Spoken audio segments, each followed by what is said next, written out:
Hey, everybody, it's me, Patricia Cori, coming to you live on this March 6th, 2 days after the State of the Union address. And I want to talk about it.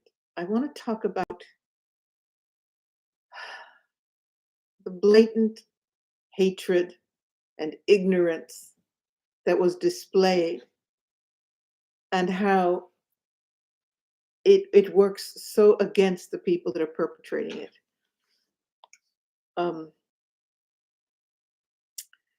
I want to be sure not to make this a love or hate Trump conversation because we're never getting anywhere with all of the emotional separation and rage. And I mean, I never stop being amazed at how many people are willing to give up family and friends and logic and love and peace on earth because of this inculcated hatred they have for a man whose policies they don't even understand because they don't know much about that, because they don't follow that. And so what you've got is a mass population of people that get their information from Jimmy Kimmel and Rachel Maddow and all these hopefully soon to be gone representatives of the mass media. That doesn't exonerate alternative media with its opinions too that are not necessarily truth but opinion based. But somehow we need to find a way to get to objectivity. Objectivity, remember that? There was a time on this planet when we could have conversations that, yes, could trigger emotion, and that's great. We're human beings, we're designed to be emotional, but certainly not the extreme emotions where love is not even involved between people anymore in humanity and compassion. And instead we have the position, the hatred, the violent vitriol, the ignorance. So I just got a warning to be sure to remember the community standards, and I will, by all means, will do everything in my power not to violate them. So I wanted to just say that watching that brilliant, absolutely brilliant speech given by President Trump, which is being touted by many to be one of the most brilliant, if not the most brilliant speech ever made by a president, I would not be able to validate that because I can't go back all the way in history, but surely one of the great moments. And despite having a half of the room infantile, ignorant behavior. I mean, the thing with the paddle boards, holding up these paddles with the hate messages and fake and false. I sat there and I looked at it and I thought to myself, who is the moron who said, okay, here's what we're going to do, guys. We're all going to have these paddle boards, and at appropriate moments, you'll have messages. Maybe they got 3 each if they were lucky, and one of them was Elon sucks or whatever, and lies and all of this third grade mentality behavior. While regardless whether you hate or love the man, he is the president of the United States, voted by an overwhelming majority of American citizens, and with an extraordinary, powerful cabinet, trying to his best to, I believe his best, to somehow reunite the country, and met with a rapidly failing Democrat Party of hatred. And the hatred is very possibly steeped in their own saving their own asses. So there's that. But it's this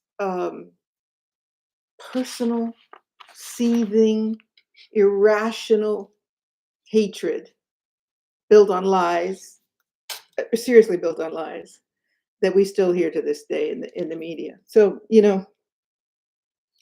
misrepresentation. I mean, in the heartwarming moments.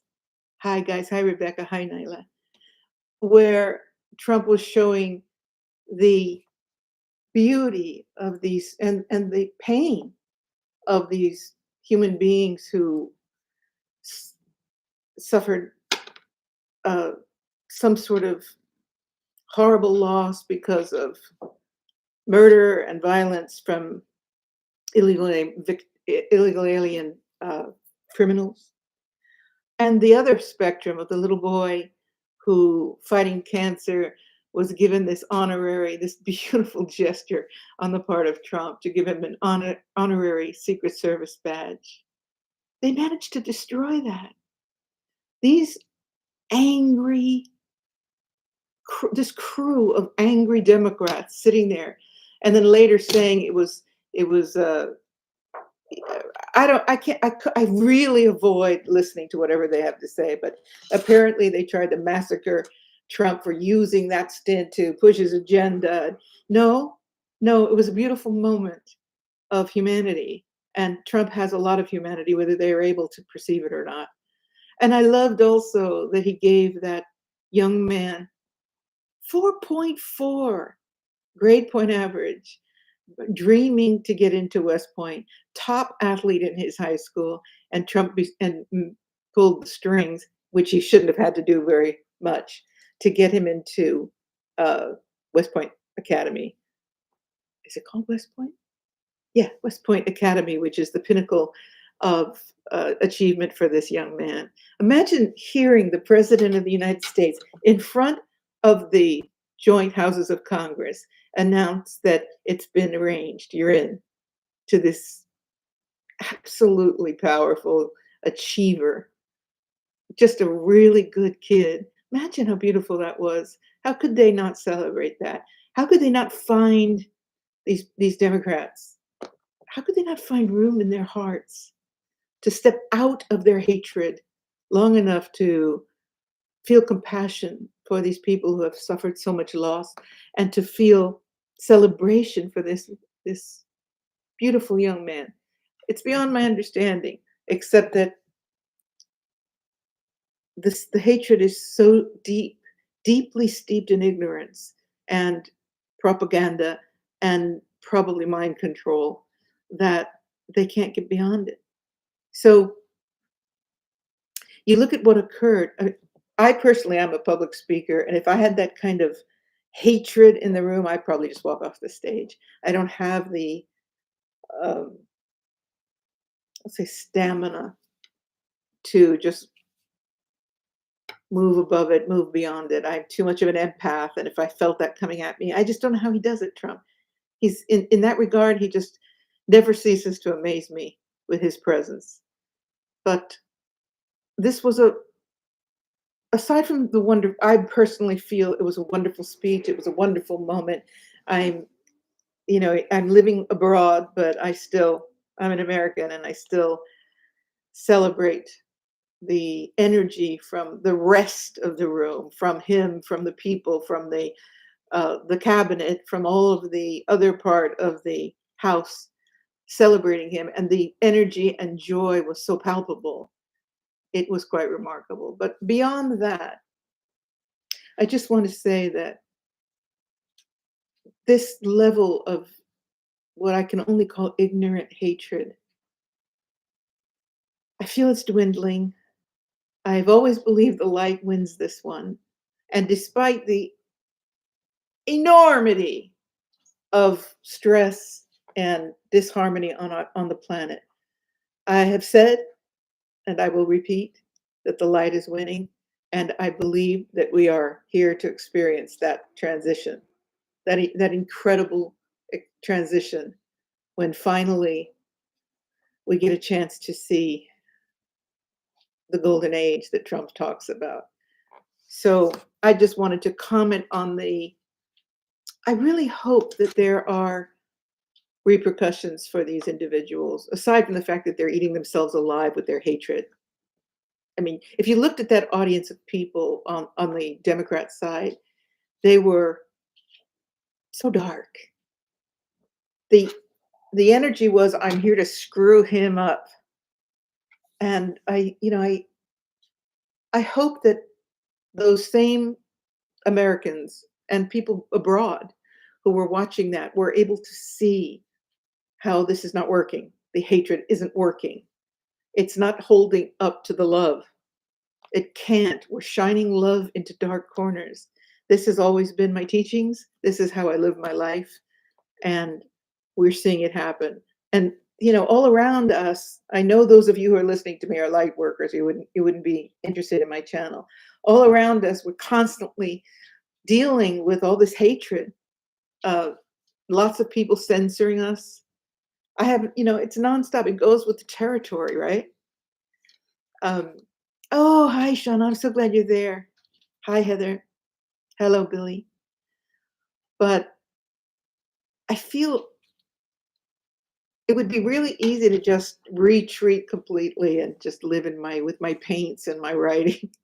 But I feel like, wow, this is really it. We are really at the pinnacle here. Not the pinnacle, sorry. There's a long way to go still before we reach the pinnacle and then slide into the golden light. But we are in our the tests that are being thrown before us. Trump, whether you like him or not, is an extraordinary leader. Finally, we have leaders, and people in his cabinet are leaders. And J.D. Vance, who, the vice president, is a puppet. He never does anything really. It's a kind of a lame duck position, but Trump is giving him voice, and boy, does he have one. I'm impressed. And so many of the others, Tulsi Gabbard, these are people who are not messing around. And it's a really remarkable thing to see. I recall so vividly how Trump was so sabotaged in his first presidency. And this time he knows the ropes, as he says, and he's making some very exciting choices. And so I hope in this little message to you all to just share the point that I'm watching, not with joy, because I can't bear to watch all this anger and suffering, and these people suffering for what? What are they accomplishing? Because they're on the take? There are plenty of the people that are sitting on the good side that are on the take too. That's not just it. It's a commitment to misery. I can't keep using the H word because I don't think that the tube likes that.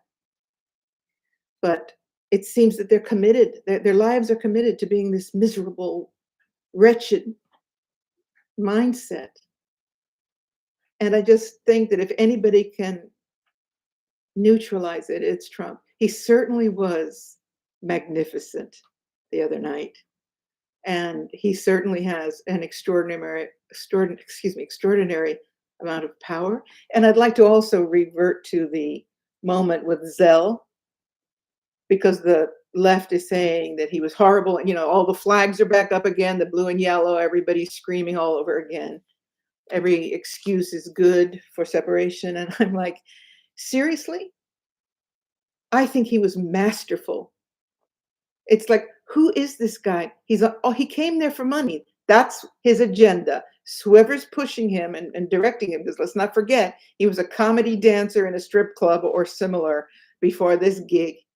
And now he's the president, and he keeps getting money, and he keeps traveling all the world, getting more money. And then, he can't figure out where the money went. I don't know if you're following this money line story, but I'm talking about Zell, of course.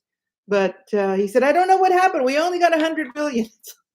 Well, start summing up all of your properties, the yachts, the apparently mansions in all kinds of fun places. Oh, please give me a break, not to mention the other locations. Again, I've got to be very careful because I've gotten warned too many times on this platform. So why did I slip over there? Because of the critique that Trump gets about how he handled that. He handled it brilliantly. And so did JD. It's like, excuse me, dude. Excuse me. You're not here for peace. This is a joke. This is a con. Only finding out, of course, the day after that he met with some Dems the day before who talked him out of any kind of agreement. So we had the British, I can't think of the prime minister at the time, the British prime minister back a few years ago when he was at the table with Russia and ready to sign, and they said, don't do that. And then apparently he was ready to sign here, and the Dems said, don't do that. So, what is this structure that doesn't want peace? Gee, talk about a no-brainer. follow the money trail. And so, oh, I've got comments. Let's see. Maggie. Hi, Maggie. Where have I been? I've been around. I'm more active on Facebook because I get less censorship there, but I'm back. So be sure you're subscribed, guys, because my subscriptions keep disappearing. People say I never unsubscribe. It's like funny dat. So please be sure that you're subscribed while you're listening now. And please push I'm trying to build up the algorithms. So I do need your help when you wonder about where I am. Well, I need help to get some more traction here. So your subscribe and your likes, all of that adds more power to the punch, as they say. So thank you for being here, Maggie. Sedona says, we're in such a divide between those with eyes and a heart to really see and feel, and those who are in deep programming. You know, it's so amazing. I mean, at that moment, thank you for that comment. I was looking at this audience and thought, these people are like robotic. They really are. There's something off, something inhuman, something not human about them. It's quite spooky, I'll tell you. Imagine being up there and trying to talk to them all. Trump just blows me away. He's remarkable. And I've often questioned him. I've often questioned a lot of his policies, and I always will, because I am not my admiration isn't a love or hate situation. I'm constantly scrutinizing policy and where the world is being led, because at this point, quite honestly, I really think that Trump is not only an American president, I think he's taking the world in a new direction. Let it be so, and let that direction be light. So you guys, no one is beyond critique, for sure, love. No one. But thank you for saying that comment. The importance is, can we do that without hate? Can it be more than black and white? It's like, I don't like this. I do love this, but I don't like this. I don't understand this, because there are things that he does that I don't understand. One of them being the idea of the Gaza Riviera, which is like, so I don't think so. But can we open dialogue without that just impenetrable wall, that barrier where you're an ignoramus if you have any idea that is not on the Jimmy Kimmel show? The arrogance of it all just drives me crazy. It really does. Thank you, Sedona. I pray for them too. I pray for all people on this planet to be able to find some peace. And there's no, I've jokingly said before, unless they make peace profitable, it's looking like a no-win possibility, which is a joke, because I don't believe in the no-win scenario. Never have, never will. And I think Trump will make some mistakes. I think he's backed off on the Riviera thing, for example. But time will tell. Time will tell. If only people will give him time. I mean, ranting here, ranting there. He's only been there, 40 days? Oh, my God. So anyway, I just want to voice my response to that pathetic, infantile, moronic show of the Democrat Party. There was one woman. How many of you noticed this woman on the Democrat side? Sorry, the constant curls. She was sitting way back off to herself. Nobody was sitting near her. How many of you noticed her? She was applauding. She was applauding Trump in the Democrats section, and nobody was near her. So I don't know who she was. If anybody knows who she was, I'd love to know. I'd like to write her a letter. I think we all should, and commend her for standing in her truth, standing in truth, and possibly inviting her to join up with the Republicans. Thanks, Maggie. It's not that I'm worried about how I look. It's just that this hair just does what it wants. I'm just along for the ride. What are my thoughts on Elon? Heather asks. By the way, you guys. Oh, okay. Wait a minute. I had a part moment. My thoughts on Elon are constantly changing. One thing that is constant is that I think that Trump needs to rein him in. And I've said that from the beginning and even before he got involved. I don't feel comfortable with his behavior as far as grandstanding, having his kid in the Oval Office, telling that Trump that he's not the real president or whatever he said. Uh, you know, being present at diplomat meetings in the Congress. He's just too much in my face, and he's too rich. So he's got massive wealth, massive intelligence. I don't like his position on AI. He keeps telling us that we're going to be destroyed by AI, and yet he's a mastermind of AI. So what's your point? And I thanks, Maggie. You're a sport. And I'm not crazy about this push to go to Mars. Has anybody even asked? Is it okay with the Martians? Just, you know? So I really don't like this manifest destiny policy. And again, when I said there are things about Trump I don't like this Greenland man. I don't like this pushing out, taking things while America is crumbling. So once you fix America first before you start wanting Canada to be the 51st state, although a lot of people think it would be good for Canada, can you fix the roads in America first? Can you get America up and running first? Then we'll see. And as for Greenland, I don't understand it whatsoever, but it's obviously strategic. It's the excuse is minerals. It's like, oh, so all of a sudden, all we have to do is say we want it, and we're going to go take your minerals. I don't think so. And the idea that supposedly it's important for strategic military situation. Well, first of all, America's got bases all over the world, which should change.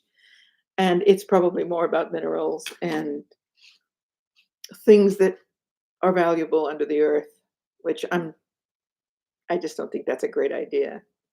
And so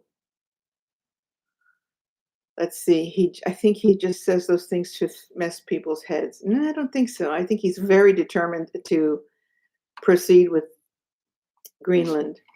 And I don't even know what to say about Canada. I think he may just be wanting to pull Trudeau's change and incite a change in that structure there. I don't know. I don't have a good feeling. I don't have a feeling either way, other than I just don't think that American policy should be, we're going to take this, we're going to take that, and then we're going to take this. Don't forget, Trump was originally talking about Gaza, saying, when he was asked, well, under whose authority would America take the Gaza Strip? And his answer was, under American authority. I was like, whoa, hold on, baby. Hold on. America has no authority to take Gaza. I didn't like that one bit. And I call this manifest destiny. And I don't like it. The Native Americans didn't like it either. So, hold on with that. Hold on. And let us be allowed. Yes, Sedona, I'm friends with Shasha, and he's a brilliant mind, for sure. Thank you for that comment. What was I saying? I lost my chain of thought. I think I'm having a senior moment. So, yeah, but I have enough heart to say, I don't like this, but let me see where it's going. Let's see how it evolves, instead of, I hate him because yada, yada, yada. I'm never going to be that black and white kind of person. Let's see what it's about. Maybe it's strategic. We know that he's, we pretty much established that Trump is the art of the deal master. So let's see what that means. But for now, Um, so why are you sorry, Sedona? Nothing to be sorry about. Let me read what you said again. Sasha on Sunday, he said a lot of reasons about Trump being a Tartarian, but still not the final answer. I agree with that. So there's no reason to say sorry. I agree with there is no one person and there is no one answer to an entire planetary civilization of living beings, to include all beings, humans, animals, plants, etc. There's no one answer for sure. And I guess what Sasha was probably saying was, let's not hero worship Trump into a position of being the new Jesus Christ, uh, or similar. And I would definitely agree with that. But on the other hand, thank God he's come along, because I think back just before Trump to the end of the torment that was the Biden administration, and watching this decrepit human being going through his motions, and the vice even worse, and the rhetoric and the gibberish and the insane policy. And I got to the point where I could not even bear to look at, I don't have a TV, but I couldn't bear to look at anything resembling the news on YouTube or any other platforms, because it was just too cringe-worthy to bear. And I kept thinking, if something doesn't change here, the world is toast. These guys, they're taking it down. The focus is to take down the planet, take down civilization, crawl into their holes, because, as I've said, they've got entire networks underground. They've got cities underground. They've got weapons. They've got the whole, oops, that'll be a word that could get me in trouble with YouTube. They've got food silos for 100 years. You hear about these lakes that are suddenly disappearing. They can't figure out where the water went. They're sucking it into the underground silos. This is not hard to figure out. So, as for what they're saying across the pond, it depends which side of the pond you're on, Maggie. I'm here in Portugal. And so I'm surrounded by very anti-Trump people, very pro-Crane. Europe creating this triumvirate against Trump policy. And I thought, wouldn't it be interesting if in the end, and I said this on Facebook the other day, when I was a kid, my mom said, honey, someday Russia and the United States will be partners, be united. And I said, how's that possible? Aren't they enemy number one? She said, I won't be around for it, but you mark my words. And it'll be very interesting while Europe is toughing out this posture where at all costs, we have to have this war continue. Why? They're all getting filthy rich from it. And their masters are commanding that it continue, because it is the greatest money laundering operation on history. I just think it's very interesting. And why are people manipulated into hating Russia? Figure it out, right? No Russia, no boogeyman, no war. Oh my. All right, let me look at some comments before I check out. Oh, so many of you are here today. Thank you. Yeah, Maggie, I remember that spooky damn speech that Biden gave. It was purely dark stuff. Thank you, Sophie. I'm doing my best. That's nice to hear. Love you. DJT is a man. He sure is. Yeah, I called in on Nino's Corner. I do love Nino, and I'd love to get on his show. So maybe some of you can write to him and say, have Patricia Cori on, because I so far he hasn't invited me, but I'd love to be with him, because I think that Nino is really quite a man. He's got a wonderful finger on the pulse, obviously extraordinarily good connections. And what I love about Nino is that he questions his judgment sometimes. And he says things like, I don't know, I could be wrong. I love that. We have far too many people believing they're absolutely right and everybody else is wrong. So Nino is refreshing, and I feel a lot of simpatico for him. I'd love to be on his show. Let's see, who has Maggie said? The birds are acting strange. Uh-oh. That's not a good sign, Maggie. Oh, Vladislav, thank you. Thank you very much. I almost moved to that area. I was really considering moving to Croatia, but hopefully sometime I could come and give a talk in Serbia. I would be very honored. Why am I not going back to Italy? I don't believe in going back. Forward is my mantra. I had a wonderful life in Italy, but there's so much more to explore. And that's what I'm doing.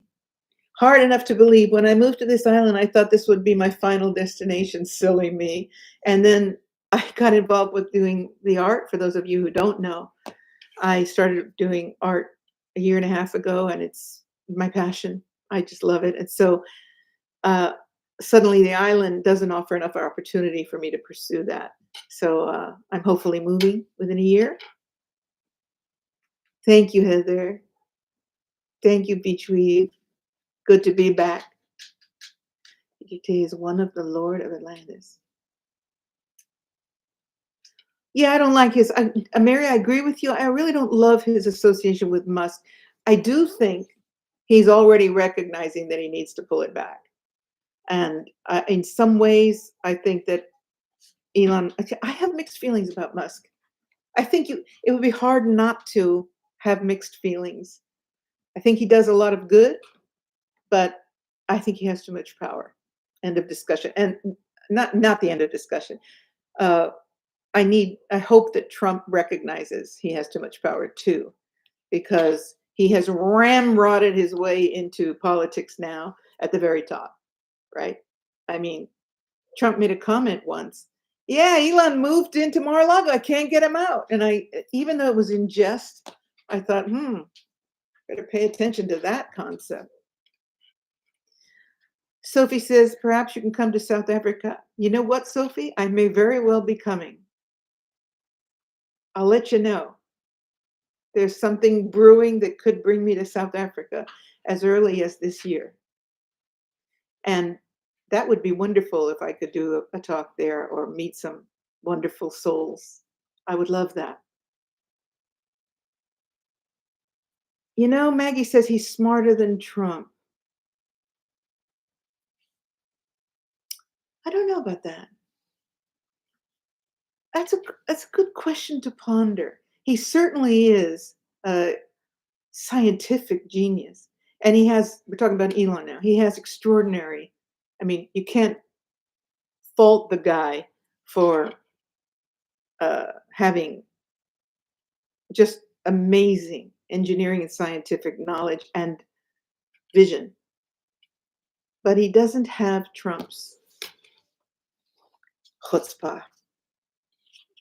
And I truly do believe that, I hate to say, I keep believing this or that, but it's a strong word. I don't like to have my heels dug into any one way of thinking. But I see Trump as when he got that moment when he got shot. People dare to say that was fake. Please. I think he had a religious moment. And I'm not talking about the born again kind of religion. I'm talking about deep in his soul. It was like, wow, I am here to do something important. He's had everything that life could offer, right? Like women, wealth, power, you name it, he's had it. But this, I think in that moment, even all the time he was running, all the rhetoric, it was that moment when Donald Trump realized his mission. It changed. And he says it. So I see beauty there.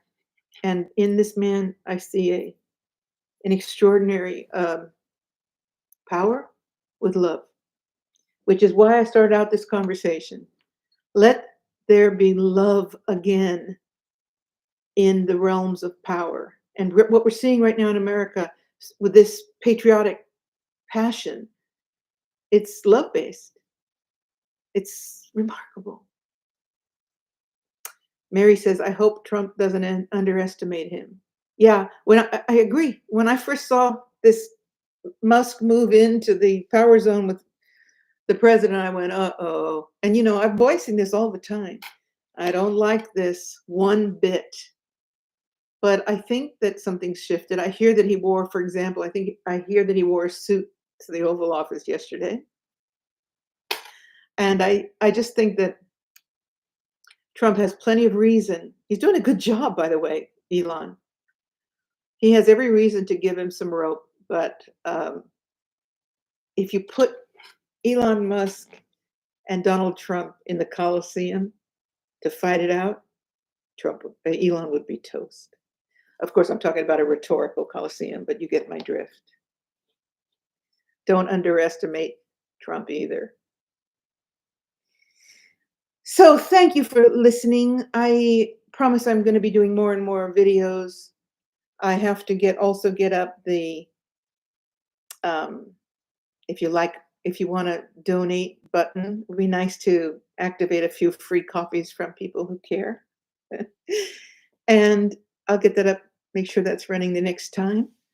And then I have some other ideas for doing webinars. I'm doing a lot. I've been completely immersed in painting, but I'm back now. It's the house. I cannot have another painting in the house.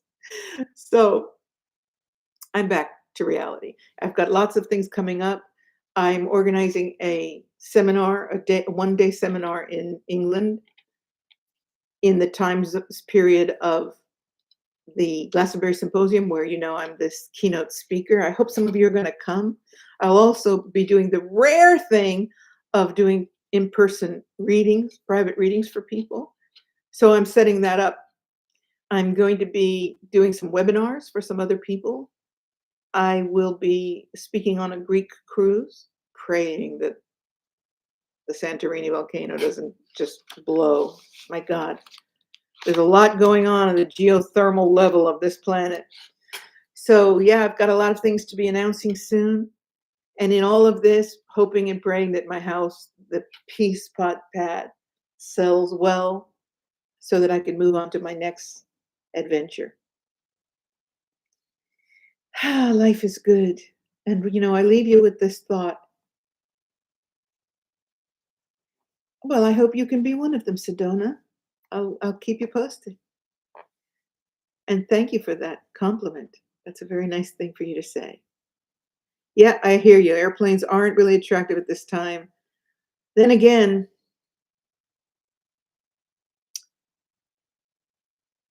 sitting I'm not going to even talk about the fear and the constant commentary about fear mongering and whatever. Dealing with our fear of mortality, our mortality.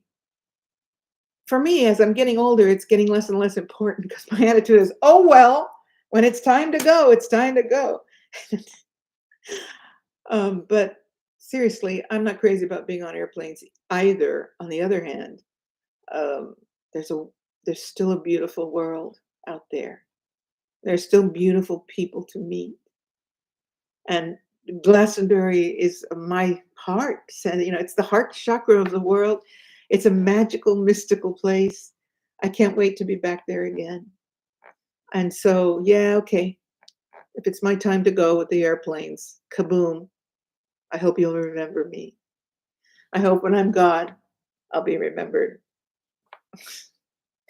Okay, that's all. You're 70. I'm 73, Maggie. I got 2 dogs. It ain't easy. Do it anyway. I love you guys. Take care. Don't forget, subscribe, tell your friends, help me build this thing so that I can keep coming and coming and coming back.